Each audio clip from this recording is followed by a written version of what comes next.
कुरुक्षेत्र के 14वें दिन की कहानी में आपका फिर से स्वागत है। हम आज बात आगे बढ़ा रहे हैं उस दिन की जब अर्जुन का दुख प्रतिशोध बन चुका था। हाँ, अभिमन्यु की मृत्यु का शोक और लक्ष्य एक जयद्रथ का वध। बिल्कुल।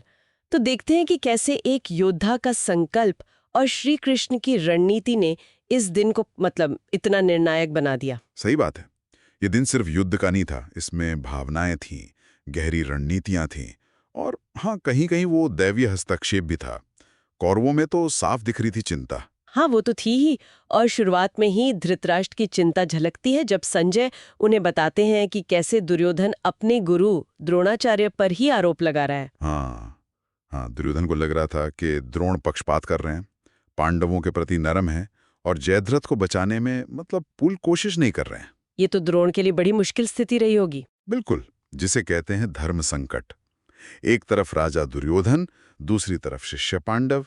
तो दुर्योधन के वो कड़वे शब्द सुनकर द्रोण दुखी तो हुए, पर उन्होंने फिर एक नई चाल चली। अच्छा, क्या किया उन्होंने? उन्होंने दुर्योधन को एक विशेष स्वर्ण कवच दिया, अभेद्य कवच, और उसे कहा कि तुम जाओ अर्जुन का सामना करो, और खुद उन्होंने युधिष्ठिर को पकड़ने का प्रयास जारी रखा।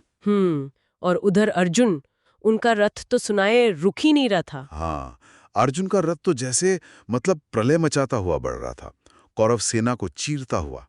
ऐसी गति थी कि कृष्ण के जो दिव्य घोड़े थे वे भी थकने लगे। ओ, दिव्य घोड़े भी। हाँ। और तभी युद्ध भूमि के बीच में एक, आप कह सकते हैं, अद्भुत घटना हुई। क्या हुआ? अर्जुन ने बाण मारा धरती में और वहां पानी का एक सरोवर बन गया।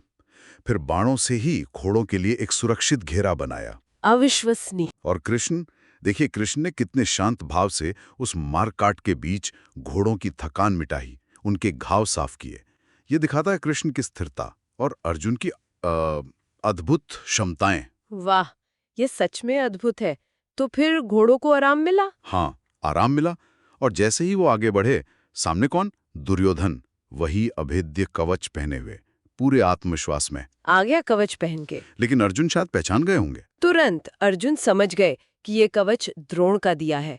और मजे की बात ये कि अर्जुन जानते थे कि इसे भेदना कैसे है। दुर्योधन को ये पता नहीं था। हाँ, तो अर्जुन ने क्या किया? अर्जुन ने पहले तो दुर्योधन पर व्यंग्य किया, उसे ललकारा। फिर युद्ध हुआ। अश्वत्थामा ने बीच में एक दिव्यास्त्र रोका जरूर, पर अर्जुन ने अपने बाणों से दुर्योधन के रथ को, घोड़ों को, सारथी को, सबको नष्ट कर दिया। और कवच? कवच तो अभेद्य था, पर अर्जुन ने उन हिस्सों पर वार किया जो ढके नहीं थे, जैसे हथेलियां। दुर्योधन बुरी तरह घायल हो गया। तो कवच भी पूरी तरह नहीं बचा पाया उसे? नहीं, उसकी हालत देखकर सेना उसे बचाने आई, पर अर्जुन ने उन्हें भी पीछे खदेड़ दिया। ये दिखाता है कि सिर्फ कवच नहीं, युद्ध कौशल असली चीज है। सही बात। और जब ये सब चल रहा था, तो युद्ध के दूसरे मोर्चों पर भी तो कुछ हो रहा होगा। हाँ, बिल्कुल। द्रोण उधर युधिष्ठिर को लगभग बंदी बना ही चुके थे, पर ऐन मौके पर सहदेव आ गए और उन्हें बचा लिया। अच्छा, और भीम? भीम का सामना हुआ राक्षस अलम्बुश से।